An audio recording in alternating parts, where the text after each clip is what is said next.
Hi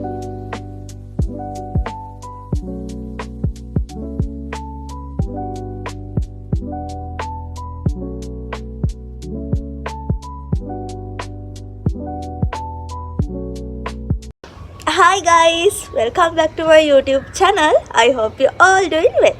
ඉතින් කොහොමද ඔයාලා හැමෝටම ඔයාලා සතුටින් පරිස්සමින් ඇති කියලා මම හිතනවා. ගොඩ දවසකින් මට වීඩියෝ එකක් අරන් එන්න බැරි වුණානේ. මගේ එන්ගේජ්මන්ට් එකක් තිබුණා. ඉතින් ඒ හින්දා මම හදන්නේ ඔයාලට අද වීඩියෝ එකක් අරන් එන්න.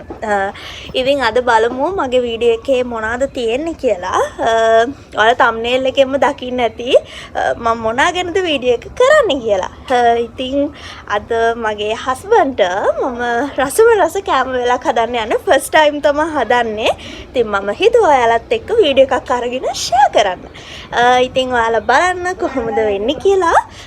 මුලින්ම අපි යම් බඩු ටික අරන් එන්න. ඊට පස්සේ වීඩියෝ එකත් එක්ක හම්බෙමු. Hello guys, welcome back to my YouTube channel. I hope you all doing well. ඉතින් කොහොමද?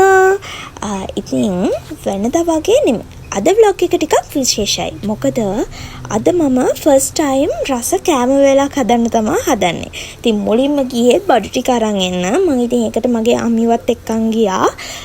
ඊට පස්සේ ගෙදර ආපු ගමන්ම කළේ චිකන් ටික හොදපු එක.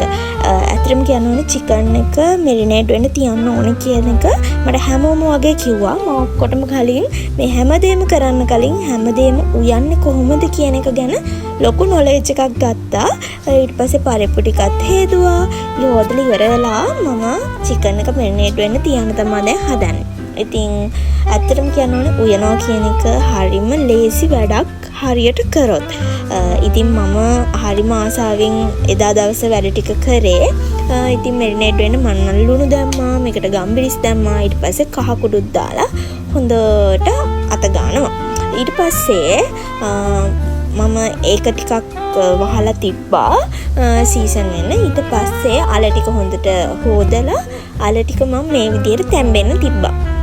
ඔයාලට පුළුවන් එක කපලා තැම්බෙන්න තියන්න. ඊට පස්සේ ලුණු මිරිස් කරපිංචා ඒ ඔක්කොම හොඳට හොදලා මම දැන් ඒවා ටිකක් සුද්ධ කරගන්න තමයි හදන්නේ.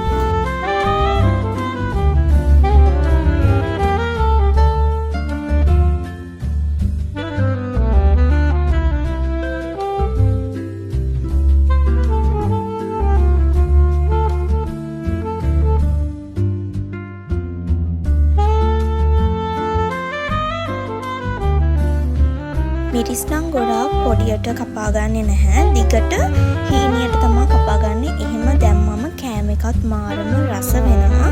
ඒ වගේම ලස්සනට තියෙනවා. ඊට පස්සේ අල ටිකත් හොඳට තැම්බීගෙන එනවා. ඒකත් එක්කම දැන් මස් එක හදන්න ඕන කරන දේවල් ටික අපි ලෑස්ති කරගමු. මම ඉතින් මේකට කරවු නැටි එනසාල් ඒ වගේ කුරුඳු පොතු කෑල්ලක් එක්ක ලුණු ටිකක් දාලා හොඳට කුඩු කරගන්නවා. මේ තමයි අපේ මස් එකේ සුවඳ කාරකය.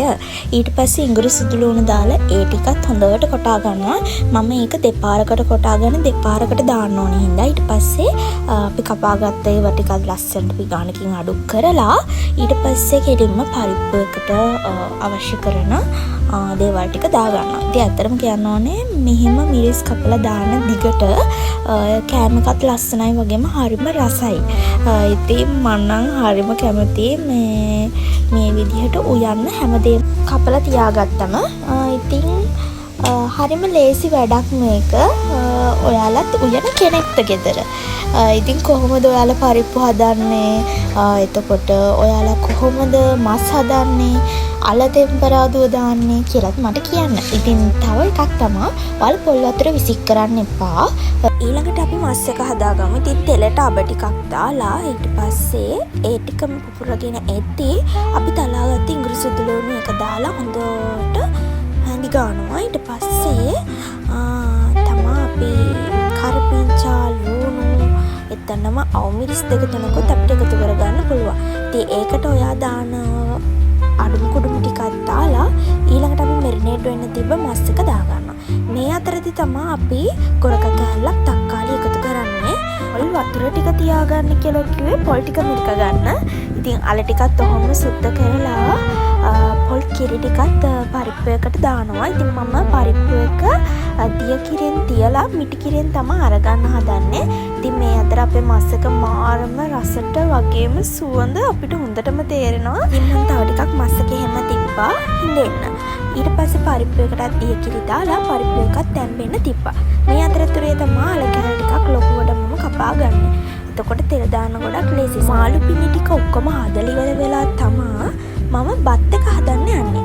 ඉතින් ඔන්න ඔය විදිහට අඩුම කුඩුම ටිකක් තෙල් එකට දාලා මම ඊළඟට කැලමේරිස් කහ චුට්ටක් ඒ වගේම ගම්බිරිස් ටිකක් අවශ්‍ය පදමට ලුණු දාලා තමයි අල ටෙම්පරාදුව දාගන්නවා. අල කොහොමද අල ටෙම්පරාදු කරන්නේ? ඒකත් මට කමෙන්ට් එකකින් කියන්න යන්න. ඊළඟට තමයි බත් එක ලෑස්ති කරගන්න. ඉතින් බත් එක මම හදන්නේ කහ බත් එකක්.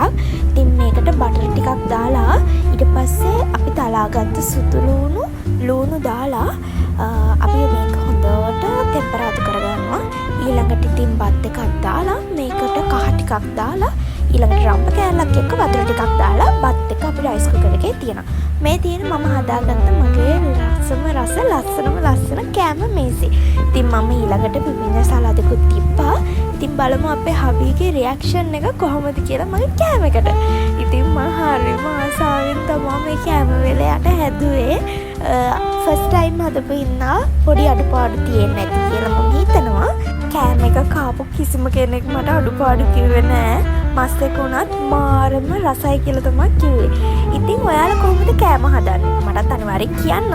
ආයෙත් ඉතින් රසට කෑම හදන්න ආසාවෙන් බලන් ඉන්නවා. වයිෆ් කෙනෙක් විදියට අපි හැමෝම ආසයිනේ හස්බන්ඩ්ගෙන් තමන් හදන කෑම වලකට රහයි කියලා අහගන්න නේද? මමත් ඒ වගේම හරිම ආසයි. ඉතින් ඔයාලා කෑම හදන විදියත් මාත් එක්ක ෂෙයා කරගන්න. මගේ අඩුපාඩුත් අනිවාර්යෙන්ම කියන්න. තේරුණාද? එතකොට මගේ අඩුපාඩු මට තව හදාගන්න පුළුවන් නේ. එහෙනම් අනිවාර්යෙන්ම මට කියන්න. ලස්සන වීඩියෝ එකක් අරන් එනකම් ඔයාලා පරිස්සමෙන් ඉන්න. ඉතින් ලස්සන කමෙන්ට් එකක් දාන්න. බයි බයි.